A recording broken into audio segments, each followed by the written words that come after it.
How about Shemel Shah? Barakatah Yahweh Shah. Barakatah Yahweh Shah. I have said, ye are gods, and all of you are children of the Most High.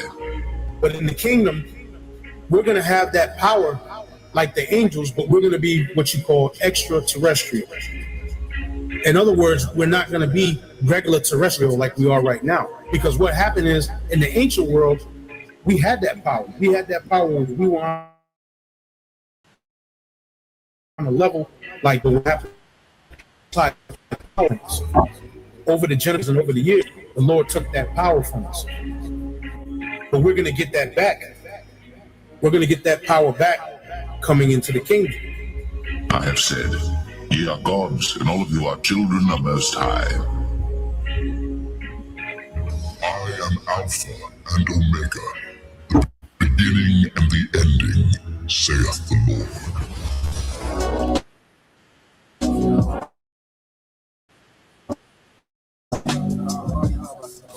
How about Barakatah Yahweh Shah? Okay.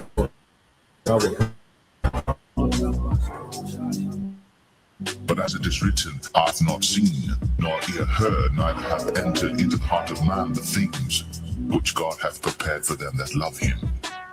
But God hath revealed them unto us by his Spirit. When we think about the kingdom, most brothers think of like the small, minute terms. No, but the vastness of the kingdom, the greatness of the kingdom, dealing with the knowledge, wisdom, understanding, and the information alone that we're going to receive when we get to the kingdom. That's on a whole nother level. Never mind the riches and the lands and the women and the children and, be in your chariot, sip them emeralds and sapphires and, the different precious stones, going to places.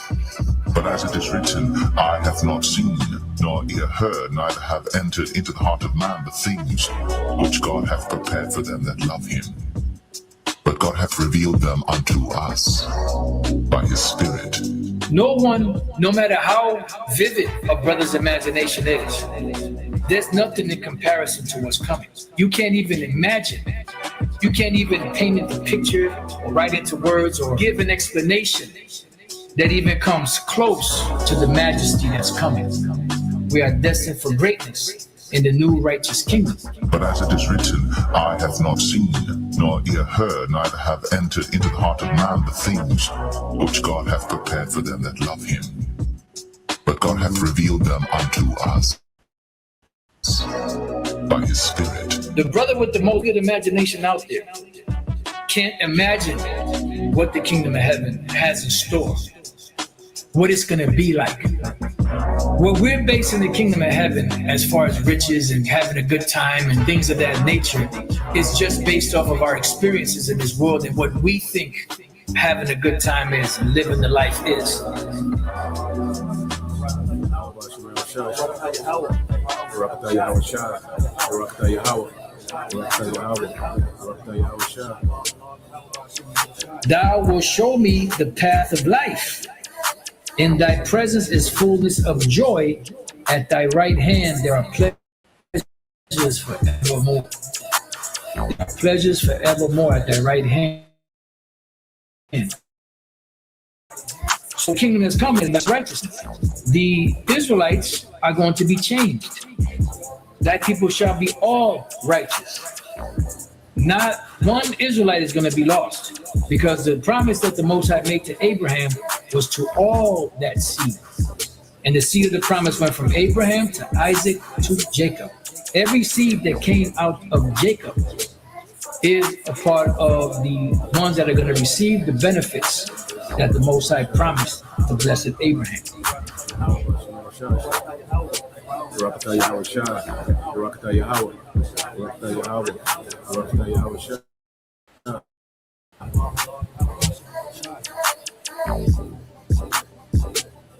The transfer of rulership is coming, and the kingdom of heaven will be on earth. Righteousness will be spread throughout the whole four corners of the earth.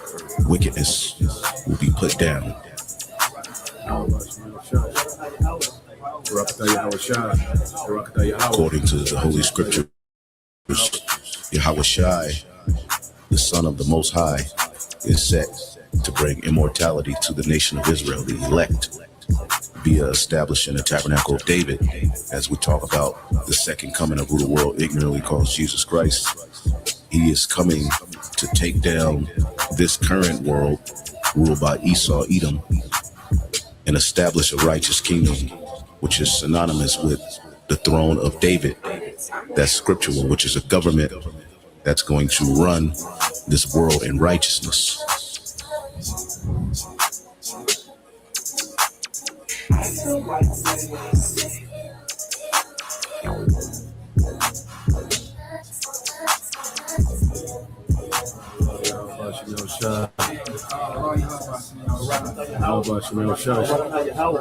Barakatah Yahweh Shai, Barakatah Yahweh, Barakatah Yahweh, Barakatah Yahweh Shai.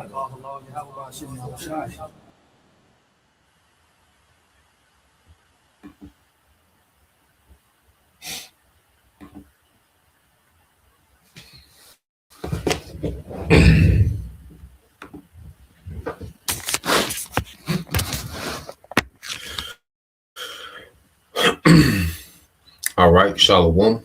First and foremost, I would like to give all praise and glory unto Yahweh Bahashem, Yahweh Shai, Bahashem, Rakakwadash, and double honors unto the apostles and the elders of GMS who rule well, teach well, being great examples to us younger brothers, and peace and blessing, salutation to the hopeful that got them pushing his word and truth and in sincerity across the four winds in the name of Yahweh Bahashem, Yahweh Shai, pushing to get up out of there. Shalom to the hopeful elect, the believers and listeners whom have came back to the obedience of the scriptures through faith in Yahweh Bahashem Yahweh Shai. All right. And what I want to get into this morning, morning news and prophecy, is dealing with my determination is to gather the nations. All right. Which there's a precept in the book of Zephaniah chapter 3 and verse 8. And what we're seeing is the Lord gathering the nations. The nations are being summoned, all right, to this particular region of the earth, in which the Lord is finna execute judgment upon all the militaries of the heathen. Okay, so we're watching the Lord do his will in the earth. Right now what we're seeing, dealing with, this tension between the small hats, okay, America and Iran, is a lot of military hardware is being moved in their region of the earth, okay, from all the superpowers. Okay, remember, the strongest militaries of the earth, all right, are directly involved in this conflict that we see unfolding, because this is going to be the conflict that's going to lead into this Third World War. All right. Now, we don't know, when exactly America is going to make its move in these small hats. Okay, but we know it's coming. All right. And what we're seeing is a lot of military hardware being concentrated in this one region of the earth, man. Okay, and it's all the will of Yahweh Bashem Yahweh Shai. You see, because you got America, China, and Russia. Those are the three strongest militaries, okay, on the earth. And when you throw Iran's, all right, missile capability, they're the top. They're one of the top nations in the earth as far as their ballistic missile capability. Okay, which we know the Lord is setting this war to be set with what? Fuel of fire. Okay, this is going to be a different war. Okay, this is going to be a lot of missiles going back and forth, from these different nations in this Third World War. Okay, so the Lord has raised up these nations to fulfill his will in the earth, man. So we're going to go into, what the happiness, dealing with, okay, what we're seeing as far as military movements that's leading up, okay, to this Third World War, which is going to be the war to end all wars, man. So as we see America, all right, going into chaos and civil unrest, we're seeing also war abroad. Okay, as we see this devil push for his agenda for the MOTB, we see war getting closer, showing you that the Most High finna wrap all this up, man. He gonna do it in one swoop. All these things are connected, and when that first domino fall, man, the rest of them gonna fall, and it's gonna lead to the second coming of Yahweh Shai. Okay, so let's get into some precepts, and then I got a few videos I want to get into, to kind of go into what's going on, dealing with this war buildup. Okay, now when you go into the book, let's start with Zephaniah. Okay, let's start with Zephaniah chapter 3, and let's see what we get. Yeah, Zephaniah 3 and 8. Okay, this is the book of Zephaniah chapter 3 and verse 8. It says, "Therefore wait you upon me," said the Lord Yahweh Bashem Shai, "until the day that I rise up to the prey." Okay, so we're given, orders to stand down. This is why we're not here to be a carnal military. Okay, this ain't the time of, the Maccabees. Okay, this is the time where the Lord has his men teaching his word, consuming, all right, this devil, okay, through prophecy, man, through truth. You see, our part is in the spiritual warfare. Okay, going to 2 Corinthians 10 and 4. That's our portion. Okay, but the Lord is gathering what? An actual war. You see, he's making a move because he's in the wage war in righteousness, man. Because see, it ain't about what Iran doing, what China doing, what Russia doing, what America doing, what these, this nation doing. Okay, it's about the Lord setting the stage for his son Yahweh Shai to wage war.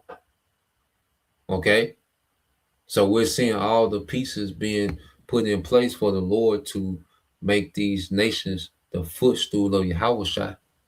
Okay, Psalms 110, okay, and 1, because even Yahweh Shai, he has the weight on the order from the Heavenly Father, okay, to go and conquer the earth in righteousness, man. You see? So everyone's waiting on the command of the Heavenly Father, okay?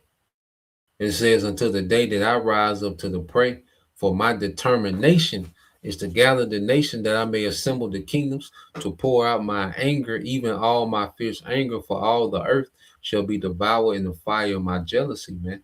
And we know the whole earth is not going to be consumed in fire, okay? But there's going to be a lot of destruction in the earth, man, due to this war. Okay, and the militaries of the earth are going to be consumed in the fire of those chariots, man. And America is going to be a lake of fire. You see, this government that runs the earth, okay, is going to be destroyed. It's going to be toppled. The Lord finna show Esau how to do a regime change. Okay, the Lord finna show Esau how to do a coup. Okay, on a whole nother level, man. So let's go here. I want to get this in a couple of let's get this in a different translations, Zephaniah 3 and 8. Get some of the words as well. Okay. So you go into let's get this in the NLT. Okay. It said, "Therefore be patient." And this is speaking unto us. "Therefore be patient," said the Lord. And the Lord is doing a mighty work in the earth, man. If we're tuned in to what's happening, man, we should be in the spirit of rejoicing, man. We should be good in the spirit, seeing what the Lord is doing real time in the earth, man. The Lord putting this thing together. You see, the Lord is not hesitating in the moves that he's making to fulfill prophecy, man. We got to understand, we're going to get into it, we're going to get into it, man. I'm excited to talk about it, man. All right, but the Lord got it. What we seeing build up, this going to be the one when they really, like I say, they can, lock up and they still can go back to their corners, so we can see them engage each other and bag off. That's a possibility. Okay. But the hardware, the military hardware that's being moved, the assets that's being poured into this one region, okay, everything that we see happening, man, this is where, all right, the powder keg of World War III is going to start off, man, with this conflict. Okay, and the small hats, all right, they said if America don't do nothing, they going to do it themselves. The least of the flock. So everything is being put in place, man. Okay. It said, "Therefore be patient," says the Lord Yahweh Bashem Shai. "Soon I will stand and accuse these evil nations," man, because the Lord, all right, has, all right, a case, okay, against all these nations. That's why he's gathering all these nations, man. Okay? None of these nations are innocent. All of them are guilty of, all right, dealing with the whore. Okay? Because Russia, all right, even though it's being used to come against America, well, Russia is down for the New World Order and all its allies, man. Okay? They just want to have a new, what they call a multipolar, all right, where there's multiple powers instead of just America being the one superpower. That's the conflict that we'll see. Okay, they're getting ready to fight about, man. One of the many, okay, conflicts that they're going to fight about. Okay, but all these nations are evil in the sight of the Lord. All these heathens, man.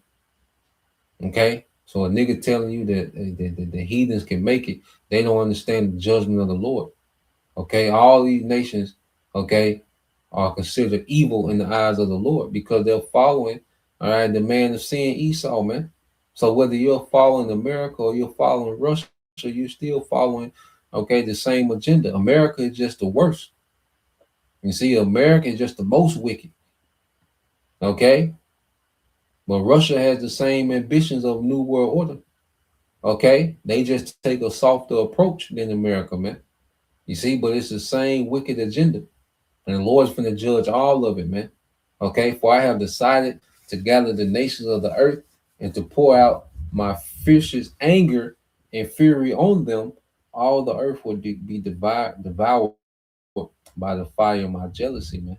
Okay, and that's ultimately Yahweh, because that's the peak of the Lord's anger is the return of Yahweh, man. Okay, that's the peak of the anger of the Heavenly Father is Him sending Yahweh, man. Those nukes and Yahweh. Okay, that's the peak of the Lord's anger. Okay, let's read this in the AMP. It said, therefore, you of the godly remnant of Judah, and we know Judah is the head tribe, all right, which there's the remnant out of all the tribes, man. You know, the 1/3, you know, consists of 12,000 men, okay, of each tribe, and also the men, women, and children that was predestined, all right, from salvation from the beginning.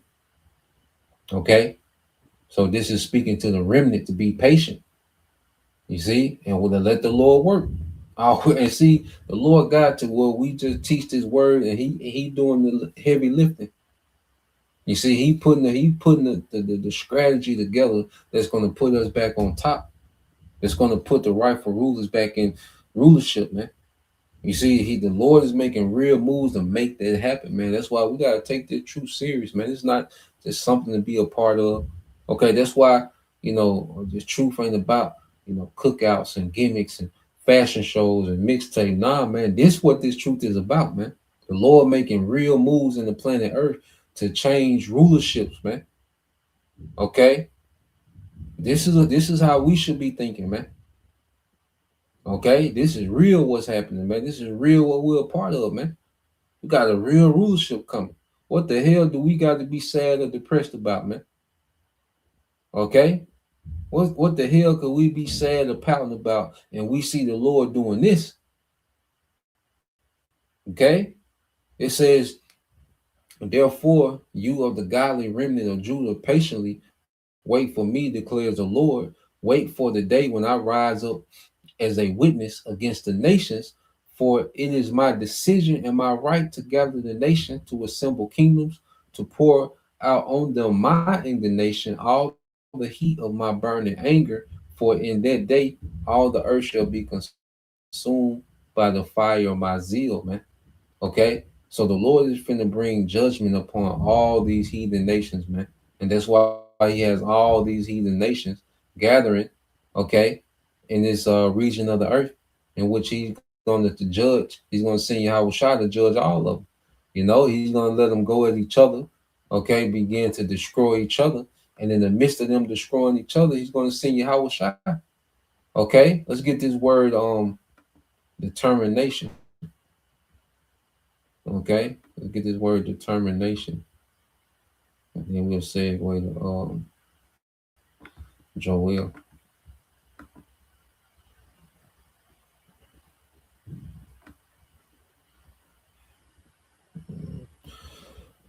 So let's get this word determination. All right, which is what? Mashapat, okay, in the Hebrew, which goes into what? Judgment, justice, okay, to execution of judgment, a decision. You see, a decision in law, and the decision is already made. Okay, the Lord's going to destroy the militaries of the heathen, and these heathens go into captivity. Those that survive, okay, these heathens that survive this Third World War are going to captivity, man. The decision is already made. Okay, Yahushua, he's coming to execute, okay, the judgment. Because the judgment is already written. We're reading about the judgment. Okay, America being the lake of fire, that's a judgment. That's the verdict. You see, you go here, it says a verdict. Okay, so the verdict is already decided, man. Yahushua is coming to enforce that verdict. All right, from on high. Okay, he's coming to execute that judgment from the Father, man. Okay, so let's go from there. Let's get this in Joel. Okay, let's get Joel.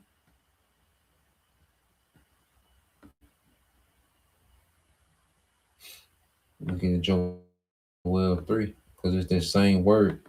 All right, Yahweh Shaphat, the same Shaphat, which is to judge, to plead. Okay, now you go here, Joel 3 and 9. It says, proclaim ye this among the Gentiles, prepare war, wake up the mighty man, let the men of war draw near, let them come up. And this is what we're seeing. Okay, the mighty men are drawing near. Okay, and when you go into it, it says, let's get this word draw. Okay, so the heathens are being awakened for war.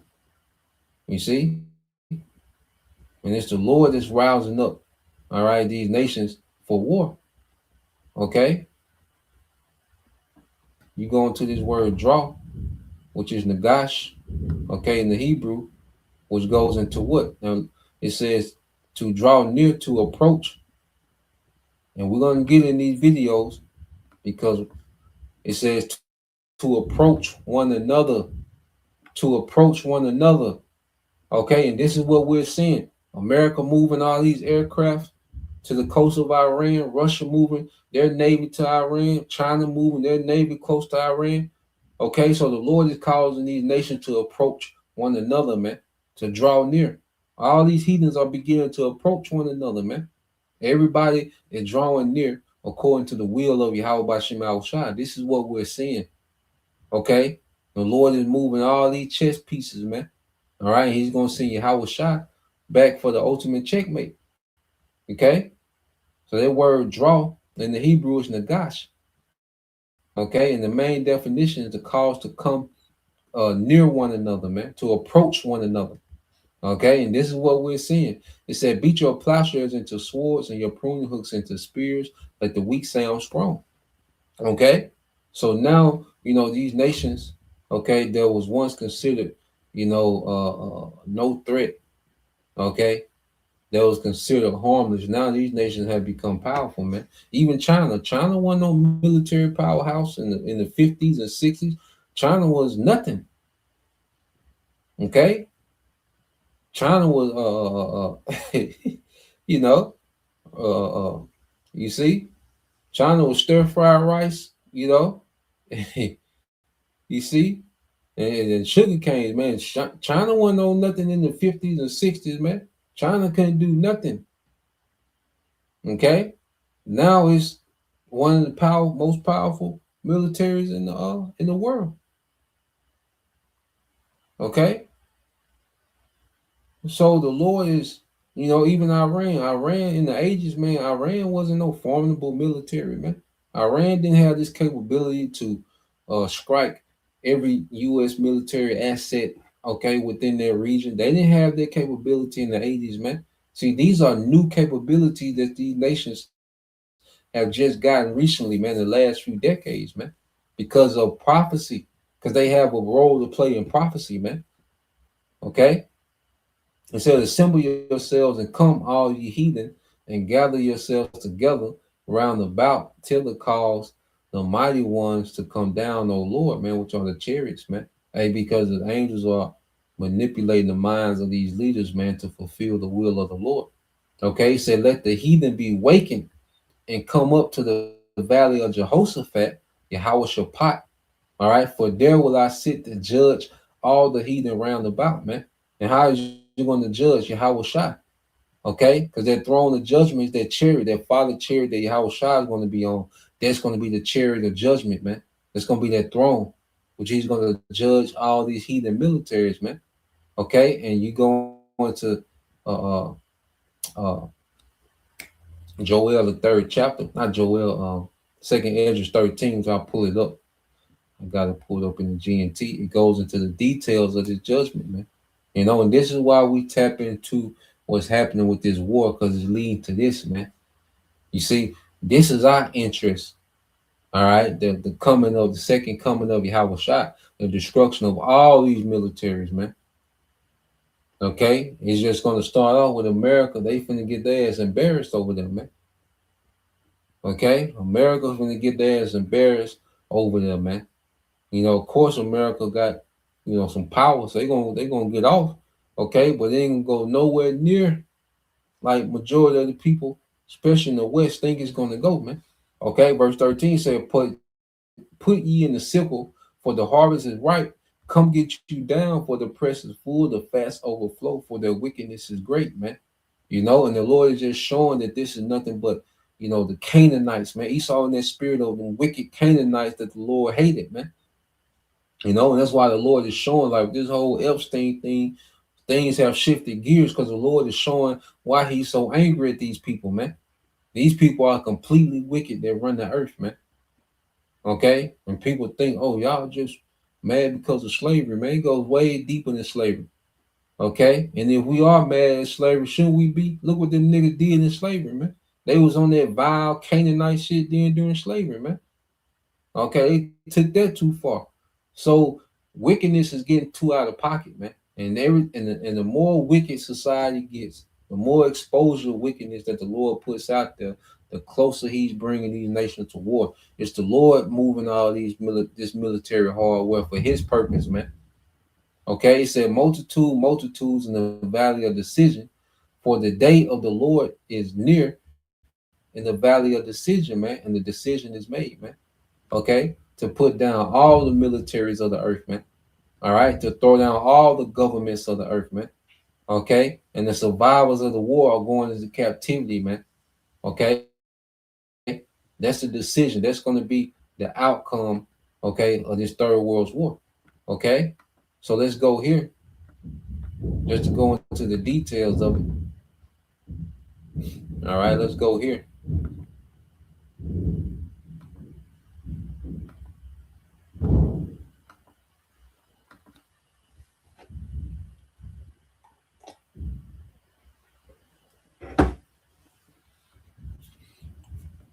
It's the book of Second Ezra, chapter 13, verse 1. It's in the GNT. It said, then 7 days passed, and the following night I had a dream. In my dream, I saw a wind coming up out of the sea and stirring up, all right, great waves. Okay, now this is the sea that is speaking of is an atmosphere, you know, because the atmosphere is, you know, water as well, just in a different form. Okay, it's not the H2O, you know, the water of the oceans, and it's a water, but it's in a different form. Okay, so this is coming out of the atmosphere. Okay, as I watched, the wind brought with it out of the sea what looked like a man, Yahweh Shai, and he was flying on the clouds, the chariots. When he turned his face, everything he looked at began to tremble. Okay, because this is Yahweh Shai, and he's approaching the militaries of the earth, man. Okay, and there's a trembling. You see, when he started to come, because Yahweh Shai coming directly to these militaries of the earth when he comes into this realm. Okay, it says, and when he spoke, everyone who heard his voice melted like wax in a fire. And he spoke with what? With fire. Okay, matter of fact, if a brother could, just to prove that, just to put a precept on that, how the Lord's going to speak with fire. It ain't okay, that he's going to be fire is going to be coming out of Yahweh Shai's mouth like a dragon. It's the opening of their chariot. The mouth represents the opening of their chariot, man. You know, Show you that Ezra seen, you know, openings come up on their chariot like a mouth, you see, and fire came out as if he then, and that's how he was speaking. So real quick, if a brother can put Isaiah chapter 66, okay, verses I want to say should be 15. Okay, yep. Isaiah 66 verses 15 to 16, Baba Kashah, you know, to put a precept on it. Okay, so let's keep reading on this. It says, and when he spoke, everyone who heard his voice melted like wax and fire. I looked again and saw a crowd too large to count. All right, and these are the militaries of the earth. So all these nations, remember, all these militaries gonna be gathered in this one region. Because it's been the spirit. Because Iran keeps saying, look, it's gonna be a regional war. Okay, if America attack us, it's gonna immediately be a regional war, man. Okay, to where all these nations in the region, all right, got to get involved. Okay, and it's the spirit that the Lord got on them to constantly push. It's gonna be a regional war. It's gonna escalate quick. You see, it said, I looked again and saw a crowd too large to count. They were people gathered together from all parts of the world, all the militaries of the world. Okay, that's able to any military that's able to deploy troops, okay, are going to be in this region, man. And it says there were people gathered together from all parts of the world to fight against the man who had come out of the sea. And that's Yahweh Shah coming out of the atmosphere, man, coming into this realm, entering this realm from the atmosphere, okay, from up. It said, then I watched the man carve out a mountain and fly upon it. I tried to see the place of the region from which the mountain was carved, but I couldn't. You know, this is how it was shot on that chariot.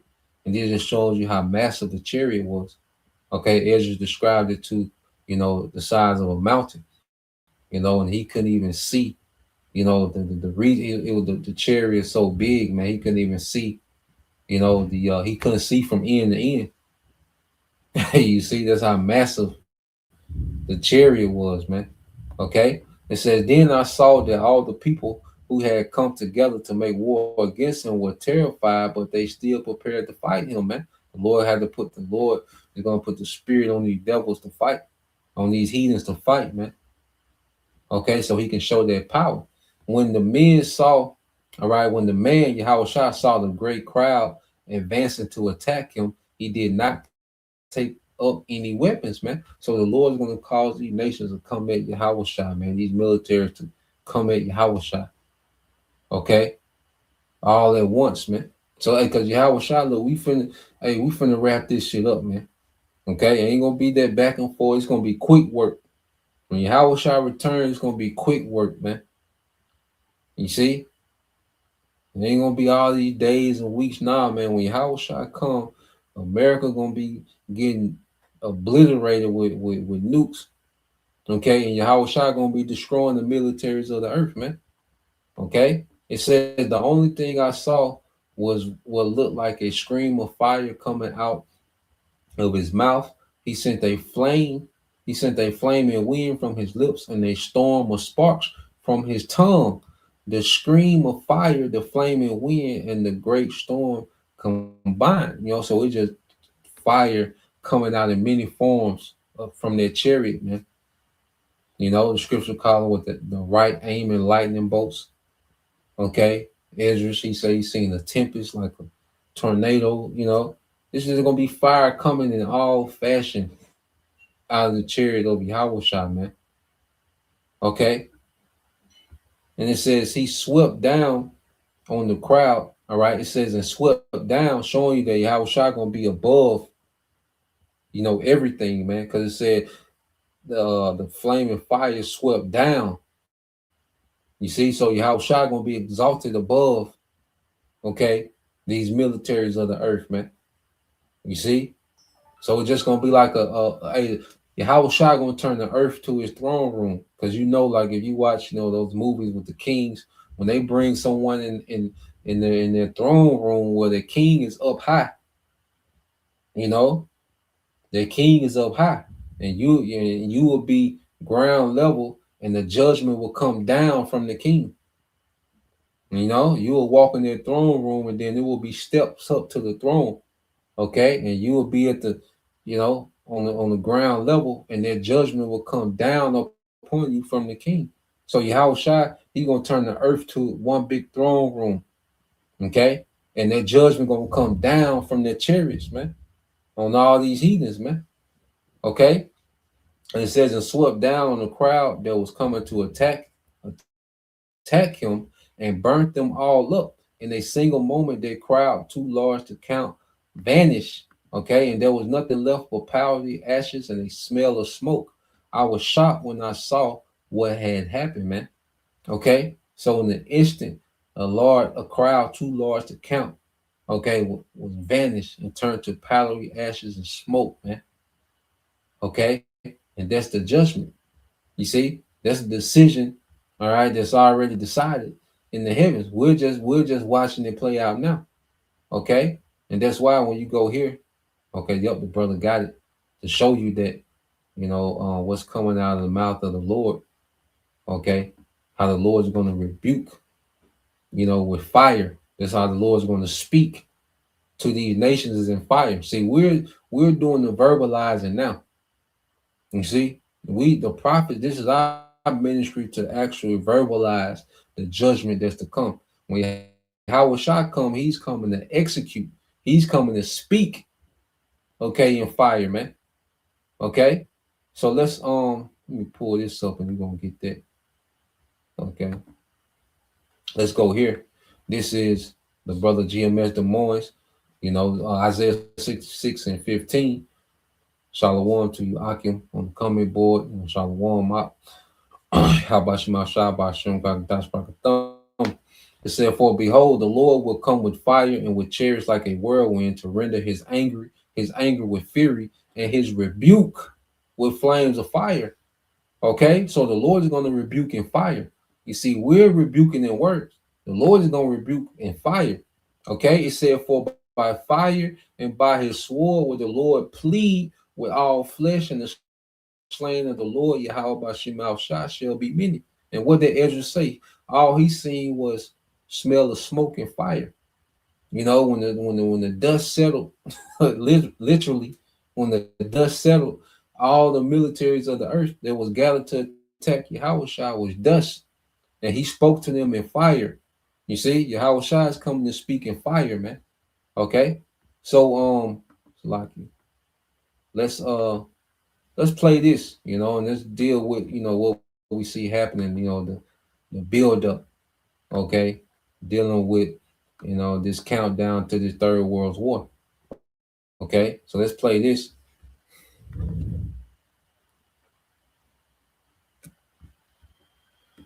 To the show, everyone. It's Dina Kalmety here. And for today's news, we have a lot to unravel from the last few days. From the Middle East to Europe to Asia, the headlines are on fire.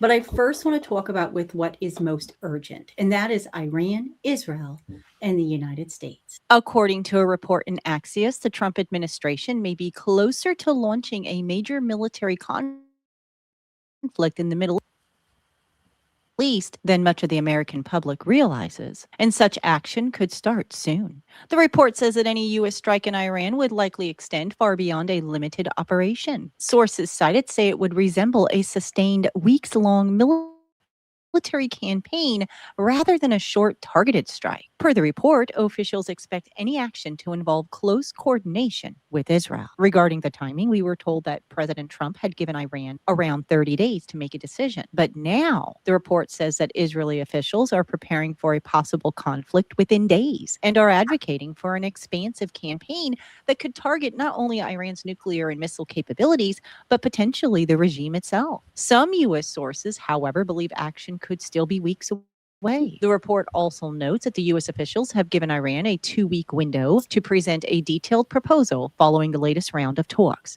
It draws a parallel to last June, when a similar 2-week deadline preceded Trump's decision to authorize Operation Midnight Hammer just days later. In addition, the Times of Israel is reporting that the American military has moved dozens of fighter jets towards the Middle East over the past day, according to open source flighting tracking data, as the U.S. and Iran held their second round of talks in Switzerland. They include the F-22, F-35, and F-16 jets. Several refuelers have also been spotted on the move. A U.S. official also confirmed to the Axios news site that more than 50 fighter jets have been moved to the region in the past 24 hours. With that being said, Iran had fired live missiles towards the Strait of Hormuz while its supreme leader warned that the U.S. warship deployed in the Gulf could be sunk. In his speech on Tuesday, he said that we constantly hear that they, the U.S., have sent a warship towards Iran. A warship is certainly a dangerous weapon, but even more dangerous is a weapon capable of sinking it. Definitely.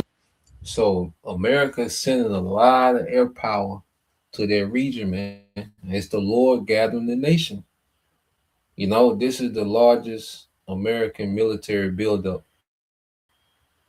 Okay. This is a third of America's Navy assets are being positioned close to Iran. Okay. You have all these fighter jets, okay, that's being shipped to their region. That's a lot. America's putting a lot of power over there, man. Okay. Now, the $1 trillion question that everyone is waiting to see: can Iran sink an American aircraft carrier? You know, that's the $1 trillion question that everyone is waiting to see, because those aircraft carriers, they are powerful. Okay, they are powerful. Don't get it twisted. The American aircraft carrier, they pack a hell of a punch. You know, and not only is it two, but there's talks that there's a third one on the way. Okay, and I think they have 11 altogether. So they're sending a third of their naval assets to one region, and they've never had to do that before. Okay, showing you that the stakes is high. Every day that go by, the stakes are getting higher. Now with these talks, me personally, I believe both sides are just stalling as they build up military assets. Okay, because Iran not going to agree to 98% of what America talking about. Okay, and the small hats is saying ain't no deal unless you talk about this and that, which are things Iran say they're not even going to talk about, let alone make a deal on. So they're light years apart when it comes to negotiation, but both sides are telling you that talks are going good, but both sides are steady building up military assets, man. You know, Iran is steady getting shipments from Russia and China, and America is steady moving aircraft carriers and aircrafts in their region. Okay, and a $1 trillion question, because those aircrafts are powerful. Okay, but they become pointless if they underwater. You see, so these multi-billion-dollar aircrafts, if they can get sunk by a few $100,000 rockets, then shit, that's gonna be a game changer. Okay, and if an American aircraft carrier gets sunk, that American invincibility that they've been able to ride on for all these years, it's gone. You know, the whole earth is going to look at America completely different. Okay, and these other nations are already starting to side with, you know, the Russia, Iran, and China alliance. Okay, even these Gulf states, which that's all in prophecy, we went over that. Okay, but if America aircraft, if they sink one, okay, the ripple effect that's going to have with these nations gathering against America, they're gonna pile on top of America, man. Okay, when they see Goliath, okay, got a weakness. They see Goliath can be penetrated. When they see Goliath can bleed, okay, it's gonna change everything, man. So let's play a little more. Some fighting words coming from Iran. Now, in addition to that, Just yesterday, Iran announced a temporary and partial closure of the Strait of Hormuz, citing security precautions for live fire military drills conducted by the Revolutionary Guard. This move, described as a rare show of force, occurred as Iranian and U.S. negotiators held their indirect nuclear talks in Geneva. Now, of course, the U.S. considers freedom of navigation through the strait a red line. But here's a piece from Michael Schneider of the Most Important News that I'd also like to talk about. Anyone that thinks that a final showdown with Iran would be a nice, neat campaign that would be over in just a few weeks is not being realistic. It certainly didn't work out that way in Afghanistan or Iraq, did it? The Iranians have spent the last 6 months feverishly preparing for the next war with the United States and Israel. Weapons from Russia and China have also been pouring in. The Iranians are now in a far better position militarily than they were during the 12-day war last year. Of course, U.S. preparations for the upcoming war also continue to ramp up. Chinese commercial satellite imagery has confirmed a surge in U.S. Air Force deployments of the KC-135 aerial refueling tankers to the airbase in Qatar, with at least 16 of the aircraft seen at runways at the facility. The release of the images closely coincides with the exposure of the exact positions of U.S. Army MIM-104 Patriot air defense missile systems at the airbase and follows the publication of Chinese commercial satellite imagery from the Chinese satellite company Mazar Vision, confirming the deployment of the U.S. Army THAAD anti-missile system at the. So now what we're seeing is China begin to cooperate with Iran on another level, to where China is allowing Iran, all right, to utilize Chinese satellites, which now they can see more of American assets in the region. Okay, so now Iran has a new set of eyes. Okay, which is those Chinese and Russian satellites that they have access to now, to where they can see American assets all throughout the region. Okay, they see exactly where everything is. So this going it's going when they lock up. Okay, they gonna shake some things this time, man. And it's gonna be some and see what America's not used to is casualties, man. Okay, America's used to waging these campaigns and going unscathed. Okay, they used to being able to lead those flight decks from those aircraft carriers. Okay, bomb people to hell. Okay, and come back and land peacefully on them flight decks, man.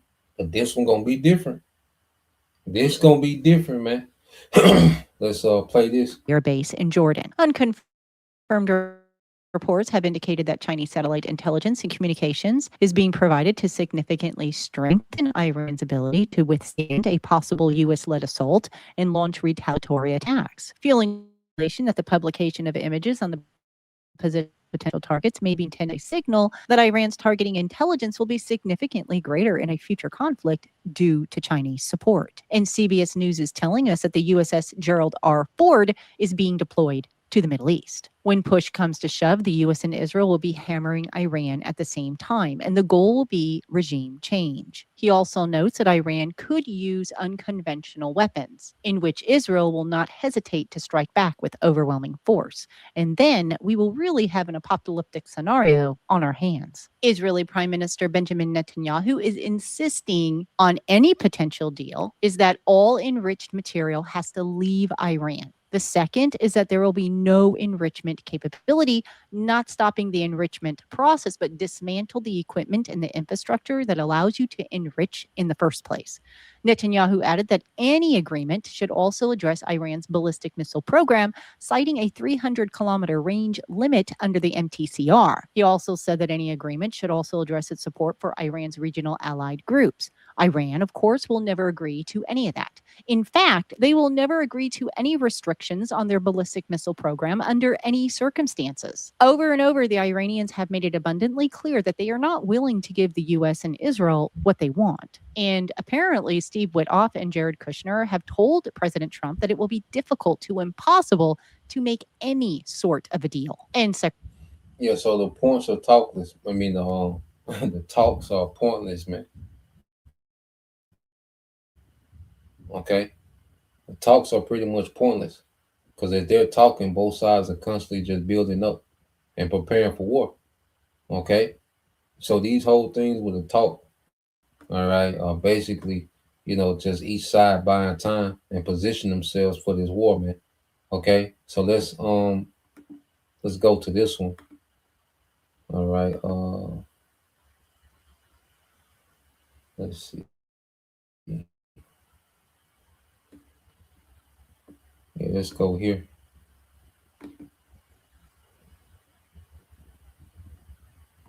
Because eventually they just going because they have another scheduled talk.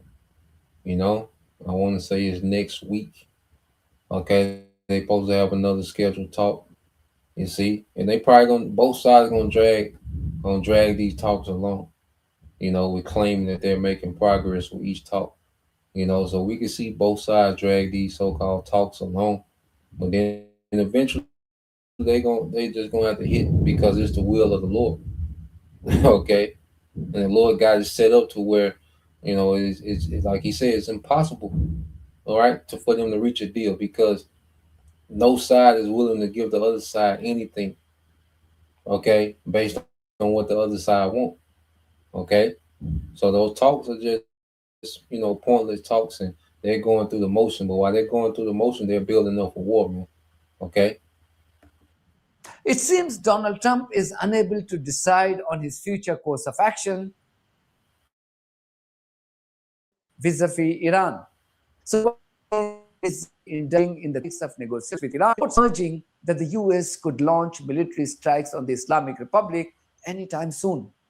The statement made by Trump's deputy, J.D. Vance, is indicative of the fact that the US is not happy with the concessions made by Iran in the second round of talks.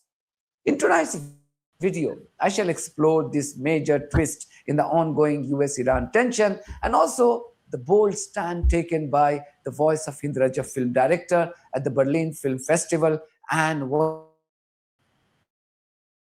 she said while refusing the award at this pro-genocide event. So please stay tuned. Until yesterday, we were told that the US was sincerely engaged in talks with Iran as the deranged occupant of the White House cared about peace.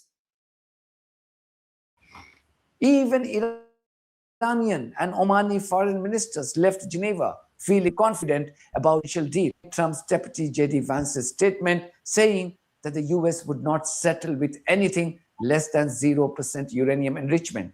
Well, I'm obviously not going to make any announcements today. I think the president has a lot of options. We do have a very powerful military. The president's shown a willingness to use it.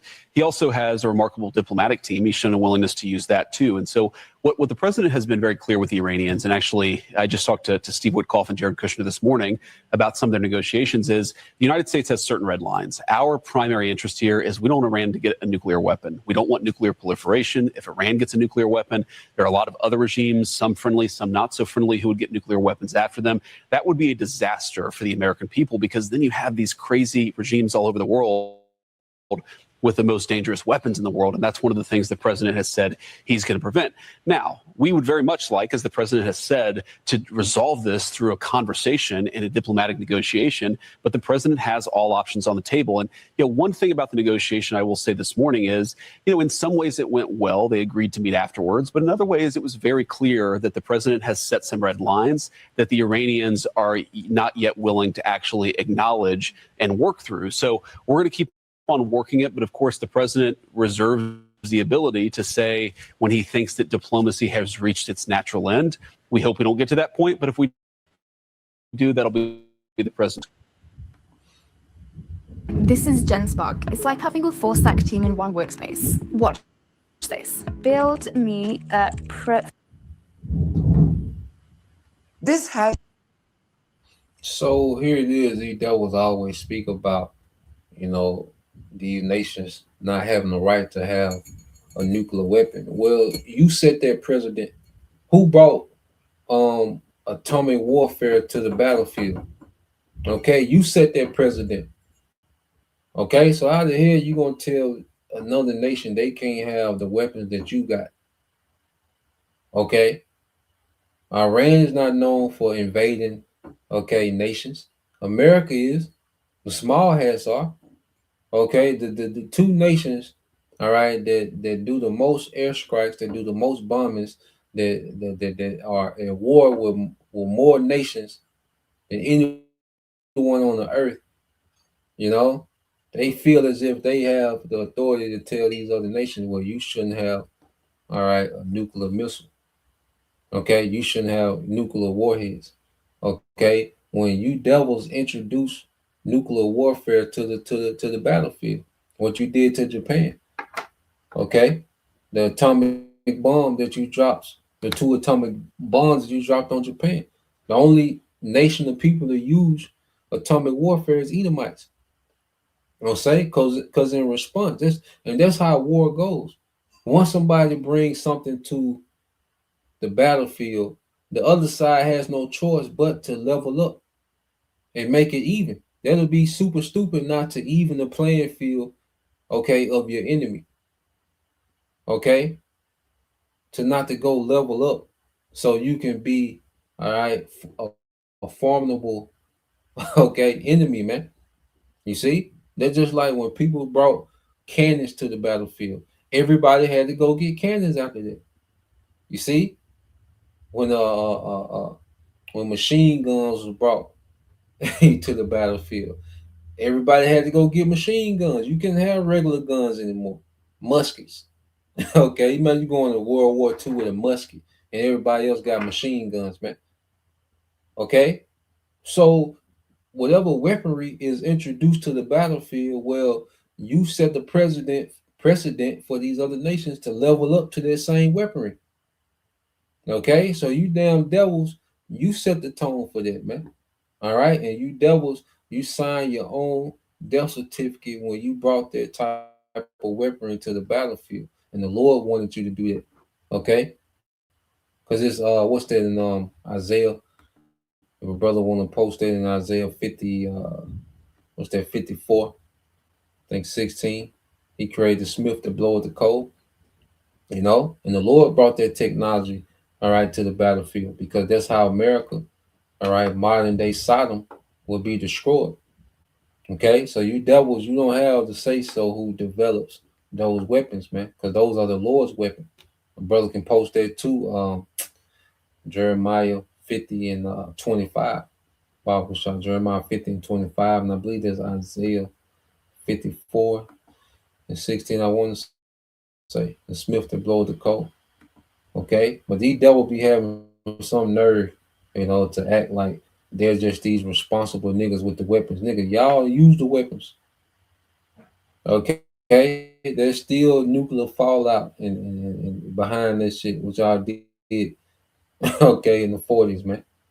Okay, this is brother Amar Gabal, Mishalaki Amar Gabal. It said Isaiah 54 and 16. It said, I have created the smith that bloweth the coals and the fire, and then bringeth forth an instrument for his works, and I have created the waster to destroy. Okay, so is the Lord that allowed these devils to tap into, all right, this nuclear physics, okay, to split the atom, to create the atom bomb, and to create, okay, nuclear weaponry, okay, because these are the weapons of what? The Lord's anger, okay? So you go here, Jeremiah 50 and 25, the Lord have, it said the Lord have opened his armory and have brought forth his weapons of his indignation, for this is the work of the Lord, power of hosts in the land of the Chaldeans, man.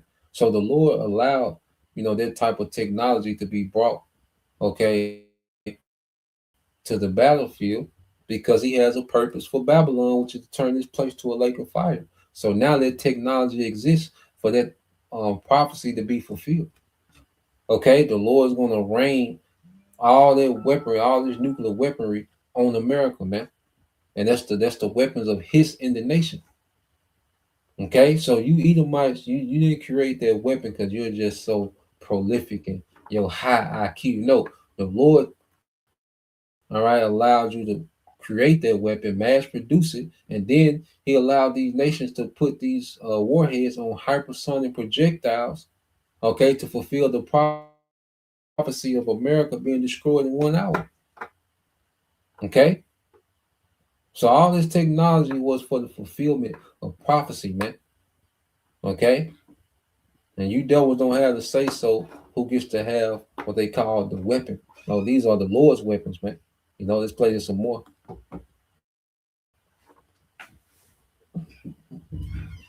International experts to conclude that the US strikes on Iran were imminent.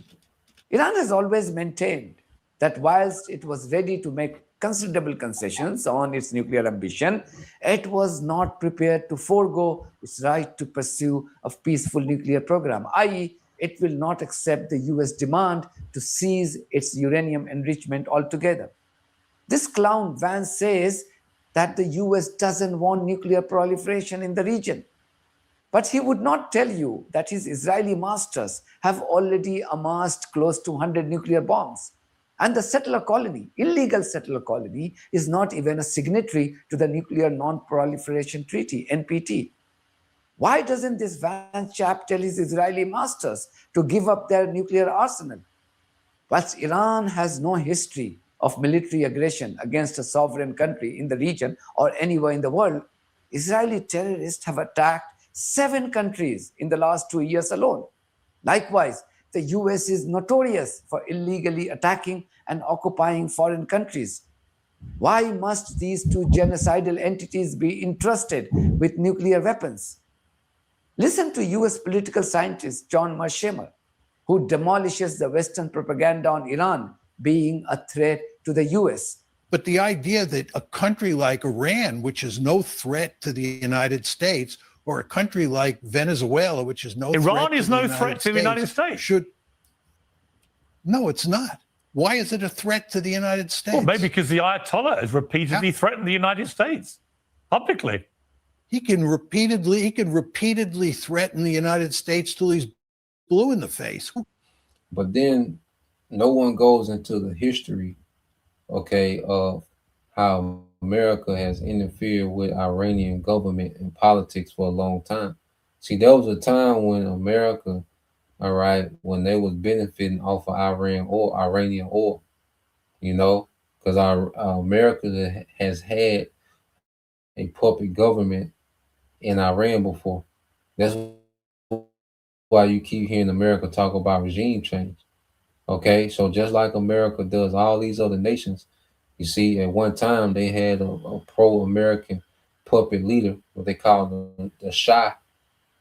Okay, they had a puppet leader in Iran, and Iran got that nigga out of there, man. Okay, and they nationalized their oil so the people of Iran could benefit from the oil profits, man.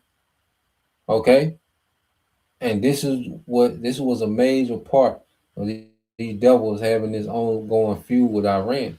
You see, the Iran regime, okay, it prevents America and these small hats from having their way, all right, in their region. Okay, so they act like because Iran is prepared to defend itself that it's a threat to America. No, everybody that's hostile towards America is a reaction to the wickedness of America, man. Okay, American sanctions have killed hundreds of thousands of Iranians, man, because those sanctions affect the common people more than anything. Okay, America propped up Iran to wage war. I mean, they propped up Iraq to wage war on Iran for close to 8 years, close to 10 years, man, in the 80s. Okay, a lot of Iranians died due to American weaponry supplied to Iraq. They used Iraq as a proxy to attack Iran because Iran, okay, didn't want to give their oil to Elamite corporations. Okay, hello, nigga, why would you do that? Okay, why would you not, okay, keep the money from your resources, okay, and reinvest it into your country instead of reinvesting instead of all the profits going to a few Edomite corporations, man. Okay, so they push this narrative like Iran just has the, and Esau does that. Like anybody that has a problem with Esau, like he just can't fathom what's the problem.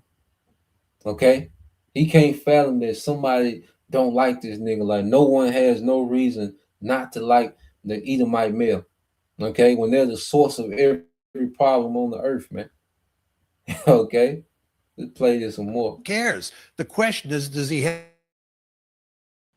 have the military capability to do harm to us? Well, he's had. And the answer Well, is they've had no. the military And in fact, all around the Middle East, all of whom are wedded to the obliteration of Israel, which is America's main ally in the region, and a lot of interest, mutual interest. Now, you may not like it, but that's the reality. And so, yes, they represent a threat to one of America's main allies and to Americans who live in Israel, for example, to American service people who work with Israelis. Of course. but you're making the argument that they're not a threat to the United States, they're a threat to Israel. And because we're joined at the hip with Israel, anything that's a threat to Israel is a threat to the United States. I don't buy that argument. I'm an American firster. I care about the U.S. national interest. And it is not in our national interest to have this conflictual relationship with Iran. And if it weren't for the fact that the Israelis have so much power in the United States and insist that we keep Iran as an adversary, we would otherwise have good relations with the Iranians. Another veteran. And see, everyone is calling out those small hats. You see, that's why a lot of Americans, that's in the know, they're pissed at those small hats because they see, like you have these Americans that see that the only reason America is involved in all this shit in the Middle East is because of the small hats, man. Okay, and this gonna be different than Iraq and Afghanistan. Okay, and these people that's in the know, they understand what's going on. They're constantly calling out the small hats like, why are we doing this? This don't make sense. This does not make sense for America to be involved in this war with Iran. Okay, but it's because of the small hats. Okay, because America are do boys for the small hats, man. All right, and it's biblical prophecy. This is the snare that the Lord has laid for Babylon, and America finna fall into their snare. The fact that they're bringing all those military assets over there to their region, this is a snare being set up. Okay, the Heavenly Father is setting up a snare for America, man, and these small heads are dragging America into the snare. Okay. American expert Jeffrey Sachs highlights the double standards of the West when it comes to Iran. European leaders just were silent when the United States bombed Iran last June. The European leaders said, "Oh, Iran, you should exercise restraint." They didn't tell the United States to exercise restraint. When the United States kidnapped the president of Venezuela, the European leaders were fine. He's a bad guy. But then when the United States said, "We want Greenland," "Oh, no, that's unfair. What about international law? You have to respect things." And the New York Times discovered that America has imperial tendencies. It hadn't mentioned that for several decades, actually. But it discovered it because now it was talking about a European country and a European territory. So there's a lot of naivete and hypocrisy in everything that's been going on in recent times. To put my position very clear, I think the United States is thuggish, imperialistic, reckless, and that the U.S. has left a large swath of the world in misery. And Europe has been mostly compliant or complicit in a lot of that outside Europe. Trump is unable to make up his mind on the potential consequences if he indeed is pushed by his Israeli masters to attack Iran. Perhaps he should pay attention to what this former CIA officer, John Kiriakou, has to say. Kiriakou says that US warships, including the so-called mighty aircraft carriers, will be sitting ducks to Iranian hypersonic missiles. I was talking to Colonel Doug McGregor a few days ago about Iran's hypersonic missiles. And I said, "Doug, I'm not a military guy. I don't know the details of these programs. Can an aircraft carrier defend itself from a hypersonic missile?" And he said, no, there's no defense from a hypersonic missile. Well, the Iranians have hypersonics. The Chinese and the Russians gave them the technology and they developed it internally, domestically. An aircraft carrier is the size of a city. It has 25,000 sailors on it. Can you imagine if they sank one of those things? Or even just damaged it to the point where it would have to be towed into port for 2 years worth of repairs? I just see nothing good coming of an armed conflict with Iran. Then there is a definitely. And see, they have no defense. And I just found this morning, you know, as I was reading, you know, and because let's go here, let's get this in Isaiah, because we have to understand they got 3 aircraft carriers out there now. Okay, and if it's a war and they sink those aircraft carriers, if they sink one, okay, and the other ones begin to retreat, because whatever they got out there when the war start, that's what they're gonna have, that's what they're gonna be stuck with. Okay, so this is why we see them constantly stockpiling, you know, assets over there, because once the war start, America not gonna be able to sail across the Atlantic freely, okay, with more aircraft carriers. So whenever this war start, whatever aircraft carriers they got out there, that's it. They not gonna have, you know, the privilege of selling more assets out there. Okay, they gonna be struck from further out. They not gonna make it to the coast of Iran. Okay, so when I read this, Isaiah 43:15 said, "This is what the Lord says, your Redeemer, the Holy One of Israel. For your sakes, I will send an army against Babylon." That's for the sakes of the elect. You see, for the sakes of the elect, the Lord is setting America up for failure. He's setting Egypt up for failure, man. Okay? It says, "For your sakes, I will send an army against Babylon," forcing the Babylonians to flee in those ships they are so proud of. Forcing the Babylonians to flee in those ships they are so proud of, man, because that's the number one boast of America's military is these aircraft carriers, man. You know, they boast in them. You see? This is the thing that they boast in the most is what? The aircraft carrier. You see, that's the fist, that's the iron fist of America military projection throughout the world is those aircraft carriers that they boast in, man. You know, but the Lord say he's gonna raise up an army against Babylon, forcing the Babylonians to flee in those ships they are so proud of. Okay, remember the Houthi rebels made the American Navy fall back in the Red Sea. Okay, so Houthi is able to do that. Iran with the backing of Russia and China, so it's gonna be a whole different monster here, man. You know, this gonna get interesting, man. Like I say, this the real Super Bowl, man. This the real, you know, finals, man. Okay, what we're seeing unfold in this part of the earth, man. Okay. Matter of fact, I think I got. Let me see. With the devil boasting in those.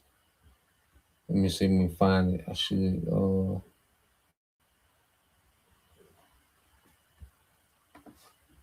I had it pulled up earlier. Let me pull this up real quick. And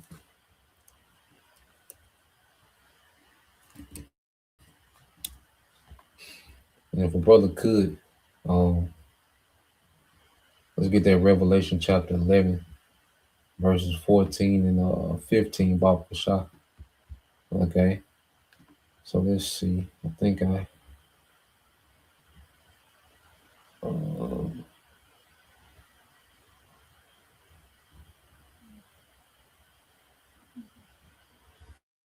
see if I can find it.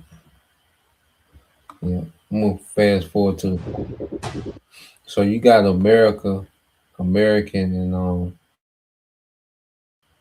not America, but you got China and Russia moving their navy out there. Okay, matter of fact, I'll play it because it's going to.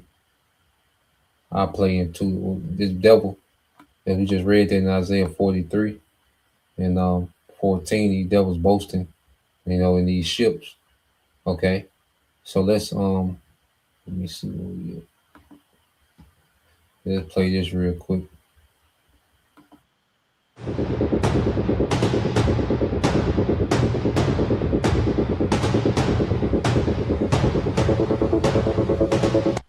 And another thing too, Russia, China, and Iran had naval drills in the Strait of Hormuz, and Iran shot some live rounds, and they shut down the Strait of Hormuz for a few hours. Okay, and they did that right. They was right there by American Navy, by the American aircraft carriers, man. They was right there by those aircraft carriers, man, and they shut down the Strait of Hormuz for a few hours to do those drills. Iran, okay, they shot some live, rounds, and it was those those rounds that sink aircrafts, those aircraft carriers, man. Okay, so the tension high, and the stakes are high. Okay, so let's play this.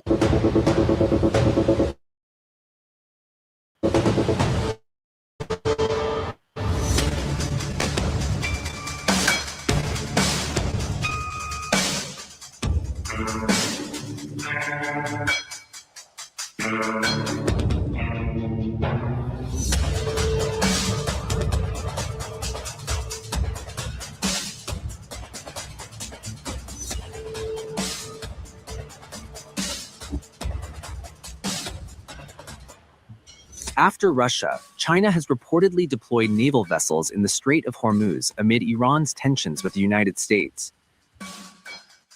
Russian presidential aide Nikolai Patrushev told a Moscow daily that Russia was working to build a multipolar world order on the oceans against what he called the Western hegemony. According to an Anadolu report, Patrushev said that Russia would And you see this guy here. All right. I think it's Pushkalov, if I'm saying it right. But see, he's the new advisor to Putin. See, they say Putin he's conservative. He's thinking more long term, but they say this guy here is a hardliner. And this is his new, head counsel when it comes to war. And you can look at this nigga, man. He here for one purpose, man. Smoke. But they say this guy here, he's a straight hardliner, man. All right, he has no love for the West. Okay, so the Lord just putting pieces everywhere, man. He's the hand. All right, Proverbs 21:1. Okay, how the hand of the king controls the mind. The hand of the Lord controls the mind of these kings, man. Okay, so yeah, he put this is the latest addition to Russia's military cabinet, man. Okay. Tap into the potential of BRICS, which should now be given a full-fledged strategic maritime dimension. The Kremlin official also spoke about the first BRICS naval exercise dubbed Will for Peace 2026, which was held in January in the South Atlantic. Patrushev added that the Maritime Security Belt 2026 exercises in the Strait of Hormuz, where Russia, China, and Iran sent their ships, proved to be relevant. Iran held military drills on Tuesday and announced that the crucial Strait of Hormuz would be shut for several hours.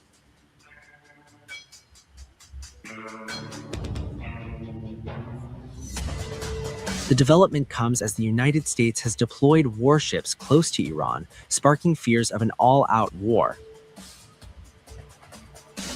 Donald Trump has even threatened a regime change in Iran.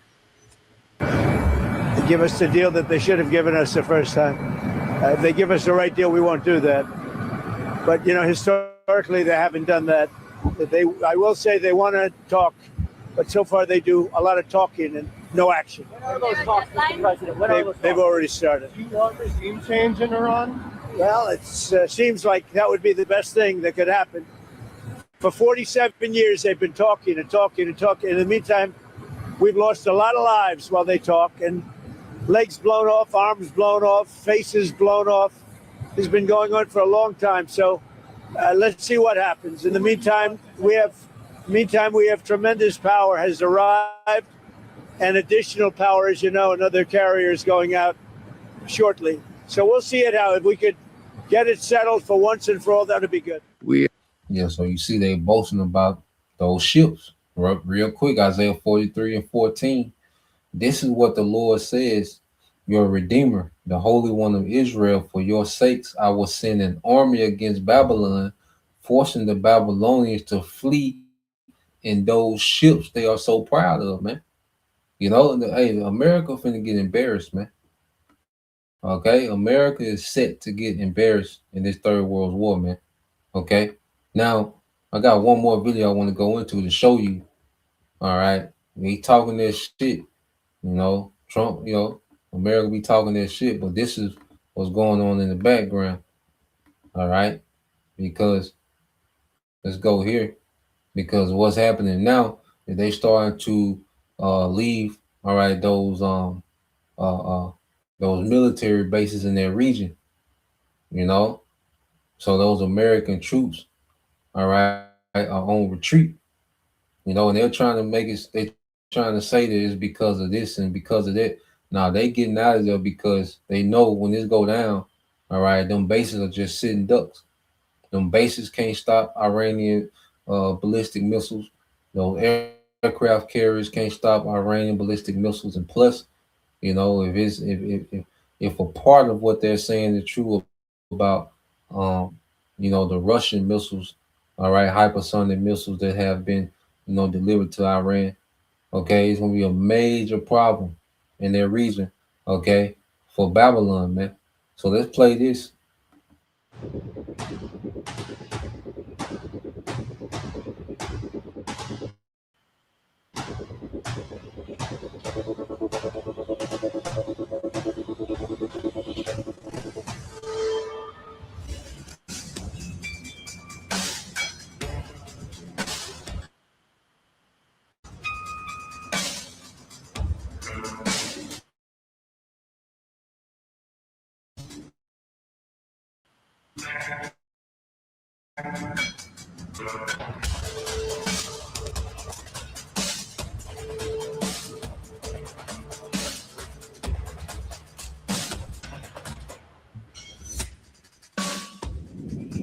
The United States is preparing for a total withdrawal of troops from Syria amid ongoing tensions with Iran.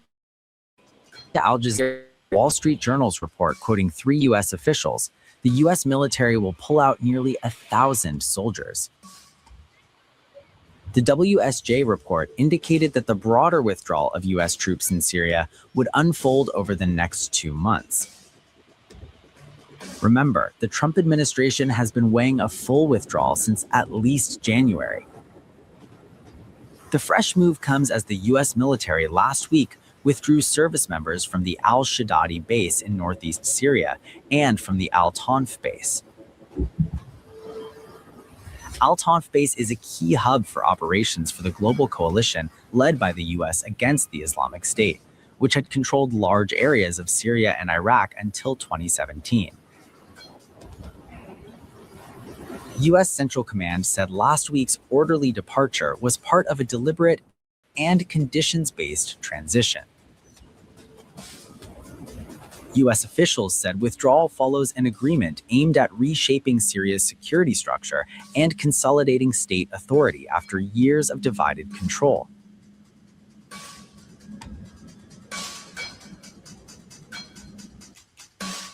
The deal provides for the integration of the Kurdish-led Syrian Democratic Forces, or SDF, Washington's primary partner in the fight against Islamic State, into the Syrian army. Yeah, so they, so they're taking their troops out, okay, and putting these crash outs in there, okay. They like, look, let's get our troops out, let these niggas, because you're going to see, you know, these devils, because they say it's a 2-month thing. So, you know, over these next weeks, you know, expect to see Americans start to, you know, be removed from their region. Okay, and then we start to see this, you know, in all these different bases in their region, Okay, that's a great sign of war. Okay, if we start to see them move, but then also it shows weakness as well. We know it shows America can't defend those troops in their region. So America just in the trick bag either way. If they leave the troops, okay, it's gonna be body bags. Okay. And if they get them out, it's gonna be another sign of weakness, man. So the Lord got America in the press, man, in the conundrum, okay, to where every move they make works against them. There's no good moves for America going forward. Okay, no move is a good move for America going forward, man. You know, so let's go here. So let's get this. The brother got it for me, and we'll end it here. All right, this is the brother of Mark. All right, this is the brother of Mark Cabal, and it says the second woe is past, the second world war, and behold, the third woe coming quickly. Okay, we're living in the time of this third war. Okay, it says, and the seven angels sounded, and it says, and there were great voices in heaven saying, the kingdoms. Okay, so like the kingdoms of this world or this age are become the kingdom of our Lord and his anointed. He shall reign forever and ever, man. So we're seeing the build up. This is the starting point for this third world war. Well, all the moves we'll make that we're seeing being made, this is that third world war. Okay, that's brewing up. This is where it's going to start. And then it's going to go regional, and then it's going to go global. Okay, so when the Lord's going to fully turn them loose, you know, like I say, they can engage, and you know, you can see some exchanges, and then both sides fall back again. They can go to an off ramp. Okay, but this is going to be, all right, the beginning, okay, of this third world war. Is this conflict that we're seeing, all right, you know, that we're seeing. This is going to be the beginning of the third world war, with the conflict that we're watching build up. Okay, with the moves that we're seeing and everything that's happening surrounding this conflict is going to go into this third world war, which is going to be the return of Yahushua, man. You know, so the scriptures say we're nearer than we believe, man. You know, and it'd be hard pressed for them not to do nothing this year. You know, there's no way that they moved all this hardware and nothing happens this year. You know, just me speaking as a man. Okay, so they're going to continue to. You're going to see talks, and they're probably going to. Both sides are going to play like talks are going good as they build up, you know, military assets in their region, and then eventually, man, hey, the Most High, all right, and he gonna have these nations fight, man. Okay, so as we see the sea hip, you know, we see the like we went into yesterday, the infrastructure, okay, for the sea hip, you know, is being put in place. Okay, we see civil unrest brewing. All these things are happening. It's all tied together for the Lord's will, which is for Yahushua to conquer the earth in righteousness, man. You know, so Lord will, you brothers, all right, and you sisters edified once again. I want to give all praise and glory unto Yahweh, Bahashem, Yahushua, Bahashem, Rakakwadash, and double honors unto the apostles and the elders of GMS who rule well, teach well, being great examples towards younger brothers. And peace and blessings, salutations to the hopeful Shalom.